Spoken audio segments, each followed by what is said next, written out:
This is an introduction to Beowulf. What you see on the screen here is an Anglo-Saxon helmet that was recovered from the site of a ship burial at a place called Sutton Hoo in the southeast of England, right around the area of Kent. Um, and in fact, all of the background images in this presentation are artifacts recovered from that Anglo-Saxon ship burial. And it's relevant here because Beowulf starts right around line 26 with a description of King Shield's ship burial and all of the things they buried with him. So before we get into talking about Beowulf, it's going to be useful to have a little bit of context. We're going to talk about the medieval period or the Middle Ages. Medieval and Middle Ages are synonymous. Medieval is just Latin for Middle Ages, and it covers a pretty lengthy period of time, almost 1,000 years, a little over 1,000 years actually, from 450 to 1485. It's important to know for Beowulf that for several hundred years England was a colony of the Roman Empire, and the empire knew England. They called the island Britannia, and the native peoples were called Britons. They spoke a Celtic language called Brittonic, and they also spoke the language of Rome, or Latin. But by the 5th century, the Roman Empire was falling apart. It was very large and hard to administer. Manpower and resources had to be pulled out of England and brought back to Italy to defend Rome from various European barbarian tribes that were taking territory, redrawing the boundaries of power and influence around Italy and on the continent of Europe. And this left England, which was really a frontier of Rome, exposed to other invaders. So around the year 450, several Scandinavian tribes, Germanic tribes, known as the Angles, the Saxons, and Jutes, and there were some others, they start invading and colonizing England. And their Germanic language, Anglo-Saxon, gradually becomes the dominant language, displacing Brittonic and Latin languages. In the year 597, Pope Gregory sends St. Augustine to Kent. Kent was a Judish kingdom in the southeast of England that was administered from the city of Canterbury. And Pope Gregory sent Augustine there for the purpose of converting the Britons to Christianity. So St. Augustine converts the Judish king, King Ethelbert, to Christianity, and then Augustine is appointed the first Archbishop of Canterbury. Around 750, Beowulf is composed.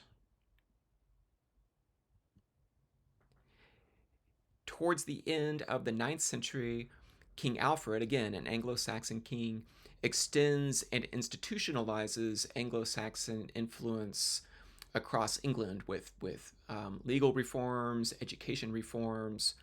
Anglo-Saxon culture becomes very dominant, and he becomes an important literary patron, commissioning the preservation of Anglo-Saxon literary works like Beowulf in manuscript. And we'll talk a little bit more about that process a little later in this presentation. Around the year 1000, we get the earliest surviving copy of Beowulf, known as the Noel Codex, and we'll talk about the Noel Codex next. It was written around the year 1000. We don't really know for sure exactly when. 1000 is an approximate date.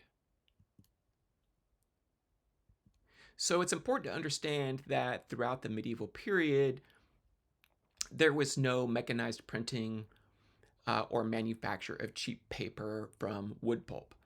So everything had to be written down, and we'll talk about that in a minute. A man named William Caxton would introduce the printing press to England in 1476, so several centuries after the composition of Beowulf.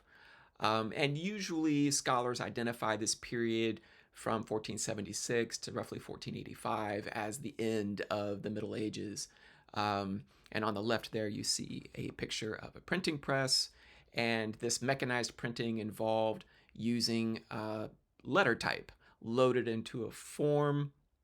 First, it was carved out of wood, and then later cast in metal, and then it would be inked, and a sheet of paper laid on it, and a press would press the paper to the form, to the type, to create an impression. And this process obviously made it much easier to mass produce print material. But before that, before 1476, before William Caxton brings the printing press to England, books were handwritten by scribes on animal skin. They didn't have paper was not plentiful, so text was written on animal skin called vellum or parchment. Most of these scribes were monks. They were clerics. They were men who had been taught to read and write in service to the church, mainly for the purpose of writing out and transmitting ecclesiastical texts, Bibles, prayer books, and so forth. And most important libraries of religious and secular literature were held in monasteries. Literacy was not widespread at this time either. Not a lot of people could read, so there was no commercial demand for written texts.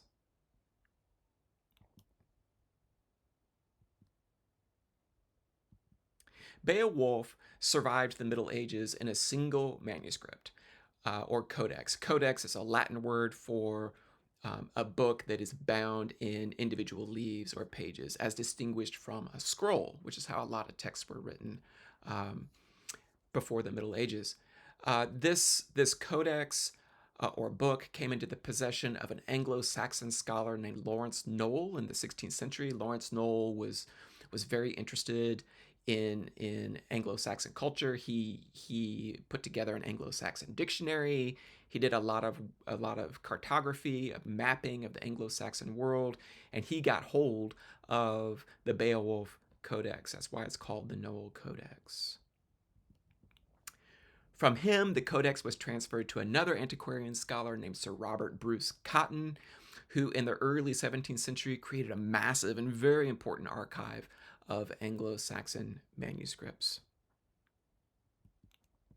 In 1731, the building in London that housed Cotton's collection of manuscripts caught fire, and many of the Anglo-Saxon materials were lost. Fortunately, just miraculously really, Beowulf was mostly spared. It was damaged in the fire, and if I blow up part of that page a little bit, you can see up around the edges, you can still see some of the loss from that fire damage. And then once the manuscript was preserved, the pages were pasted down to a new substrate, and I believe it's now in the British Museum. You'll notice there Anglo-Saxon writing is difficult to read. It's not English. They even have different letters in their alphabet. Very hard to read Beowulf in the original without knowing Anglo-Saxon. So before we talk about the poem, let's look at the geography of the world of Beowulf and England. So there is Britannia. And the Angles and the Saxons were these Germanic tribes over here on the continent. And then around 450, the Christian era, they are migrating over to England, bringing their culture with them. Up here, this is Scandinavia. This would be Sweden today, and this is where, in the southern portion of Sweden, is where the tribe of the Geats were located. That would be the origin of Beowulf. And then here on this island called Zealand, where the Danes, they're also called Shieldings in Beowulf. And Beowulf travels from the land of the Geats down to Zealand to help Hrothgar fight off Grendel.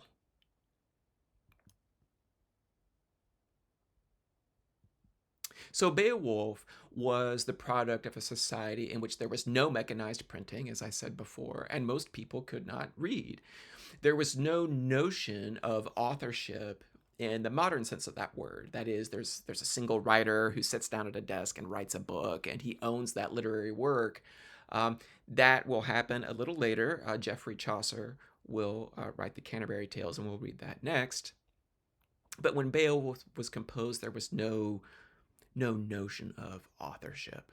So cultural knowledge in Anglo-Saxon culture, its history, its geography, the genealogies of important families, religion, was often transmitted orally through ritualized song and storytelling. Those entrusted with transmitting this knowledge used linguistic mnemonic devices like meter or rhythm, speaking rhythmically, and also rhyme or repeated vowel sounds to help them remember their lines during performances, just the same way musicians do today. Musicians today sing songs using rhythm and rhyme to help them remember their lines.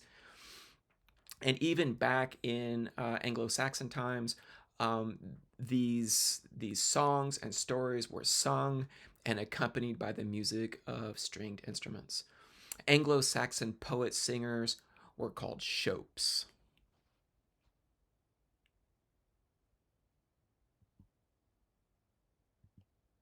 It is likely that the Beowulf poet, writing sometime in the 18th in the 8th century, 8th century, was transcribing Anglo-Saxon legends that had been passed down orally for generations, probably modified and embellished along the way with each new storyteller.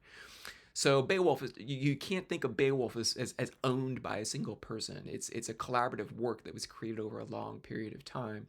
So we know, for example, that some historical events mentioned in the poem took place in the early 6th century, right around 520, but the poet responsible for the version of Beowulf that we have today was clearly a Christian, and Christian elements of the story probably could not have been added until after the Anglo-Saxon conversion to Christianity 100 years later. So this is some important background to Beowulf, things that you should know, might help you understand the poem a little bit and kind of make sense of its strangeness. I'm going to give you some questions to consider as you read the poem.